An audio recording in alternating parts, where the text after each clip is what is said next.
बिस्मिल्लाहिर रहमानिर रहीम व बिही नस्तईन अम्मा बाद। आज 26 मार्च बरोज़ जुमेरात मैं मोहम्मद शुएब बागपती खादिमुत तदरीस दारुल जलालाबाद आप हज़रात की खिदमत में जुमे से मुताल्लिक़ एक ख़ास पैगाम लेकर हाज़िर हुआ हूँ। आपको मालूम है कि करोना वायरस चलने की वजह से पूरे मुल्क को 21 दिन के लिए लॉकडाउन कर दिया गया। इस मौके पर तमाम मुसलमानों से अपील की जाती है कि वो जुमे के लिए मस्जिद में बिल्कुल भी ना आएँ, बल्कि अपने घरों पर रहकर ज़ोहर की नमाज़ अदा करें। अइम्मा हज़रात वो मस्जिद के लिए सिर्फ 5 आदमी मुतय्यन करें और 5 आदमी ही मस्जिद के अंदर जुमे की नमाज़ अदा करें, बकिया लोग अपने घरों पर ज़ोहर की नमाज़ अदा करें।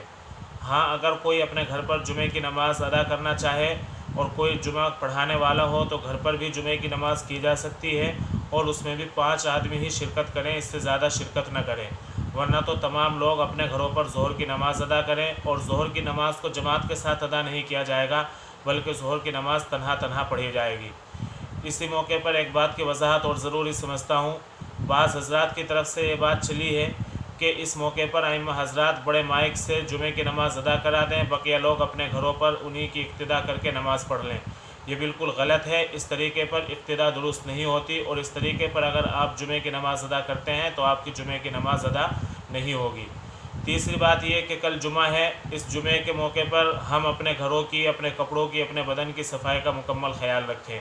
और आखिरी बात यह है कि आपको मालूम है कि ये वायरस नहीं बल्कि अल्लाह ताला की तरफ से अज़ाब है, इसलिए इस मौके पर हम खुदा के सामने खूब रोएं, गिड़गिड़ाएँ, अपने घरों पर रहकर अल्लाह ताला को राज़ी रखने की कोशिश करें और बतौर ख़ास इस दुआ का अहतमाम करें, बिस्मिल्लाहिल्लज़ी ला यज़ुर्रु मअ इस्मिही शैउन फ़िल अर्ज़ि वला फ़िस समा व हुवस समीउल अलीम। सुबह फ़जर की नमाज़ के बाद और शाम मगरिब की नमाज़ के बाद इस दुआ का अहतमाम करें। इंशाअल्लाह अल्लाह ताला हमारी तमाम इस तरह की वबा से हिफाजत फरमाएँगे। अस्सलामु अलैकुम।